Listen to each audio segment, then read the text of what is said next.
Oh, boys, if you like, I done got right. What I hate about line and track, these old boys about to break my back. Oh, boys, can you line the track a lacquer? Oh, boys, can you line on? Oh, boys, can you line the track a lacquer? Oh, boys, can you line on? Moses stood on the old seashore, smoking that water with a 2x4. Oh, boys, can you line the track a lacquer? Oh, boys, can you line on? Rob Paparozzi, ladies and gentlemen. I hope there's a lot of applause out there in Cyberland. Welcome to leadbellyvocalsonline.com. Thank you. So, just in case you were wondering, with all this talent that's sitting over here, just in case you're wondering if Rob is indeed a fully employed, full-time musician, no, he does not have a day gig. What is your gig these days? Your main gig? Well, my main gig is lead singer for Blood, Sweat, and Tears, the classic rock band from the late '60s. They're still together 43 years later. Yeah. Our original member is Steve Katz, who started the band with Al Cooper back then, and about 5 years ago, their other singer left, and they asked me to join the band. The other singer who shall remain nameless. No, David Clayton Thomas. You know, the guy. He wasn't the original. Everybody says, "Who? You know, are you the original singer?" And I said, "Well, you know, David Clayton Thomas wasn't the original singer. That's true. It was Al Cooper." That's right. But at any rate, they asked me to join the band 5 years ago. So I've been out on the road with Blood, Sweat, and Tears, and then prior to that, I knew you as well. I was singing with Steve Cropper in the original Blues Brothers band out on the road. So I'm sort of like a front man for hire, and it pays the bills, and I love it, and it's good music.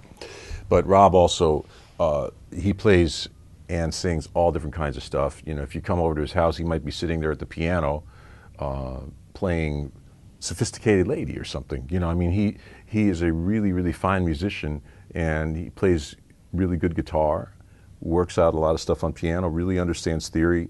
And it's music for him is like he just lives, lives, breathes, eats, sleeps, and drinks music. I love it. Yeah, like yourself, you know. So, how did you get started playing the harp?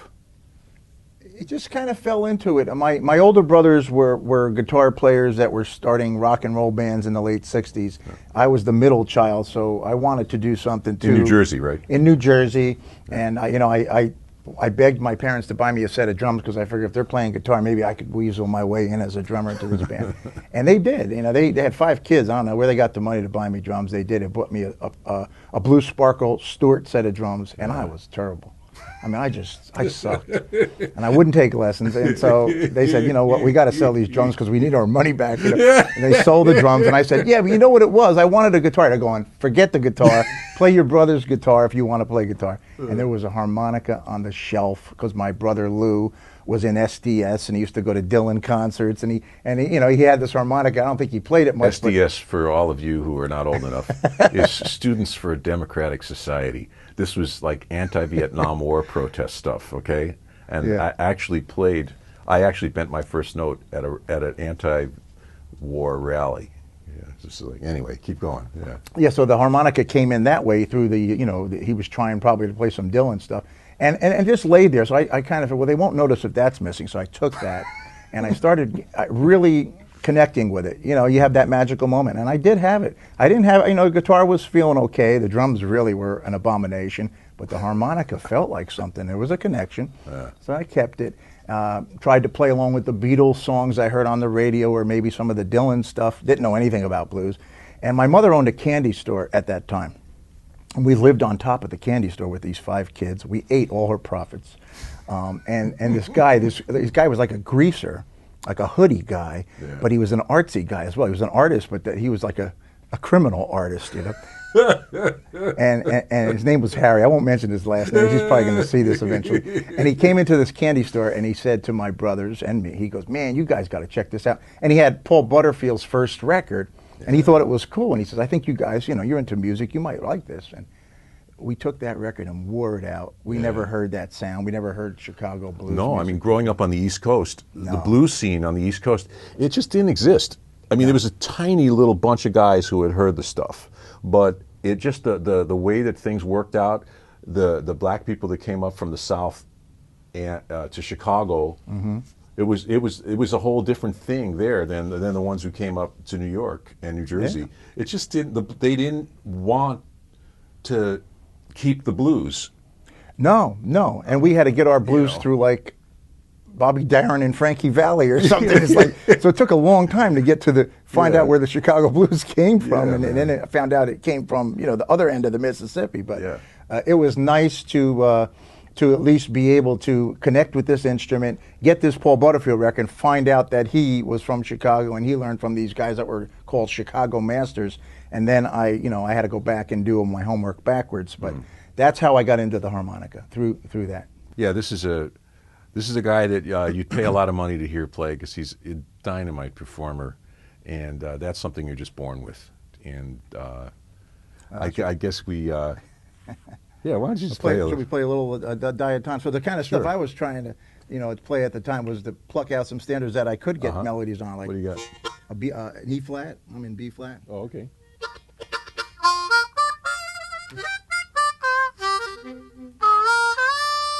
I'll use the same harp.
Yeah, man. Beautiful.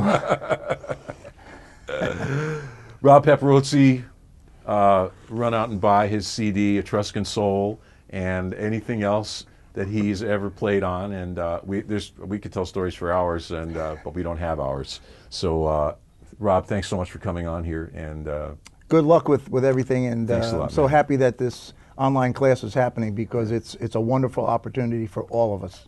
Thanks. Thanks. You're welcome. Can you line a tracker like a hoe balls? Can you line on? Yeah.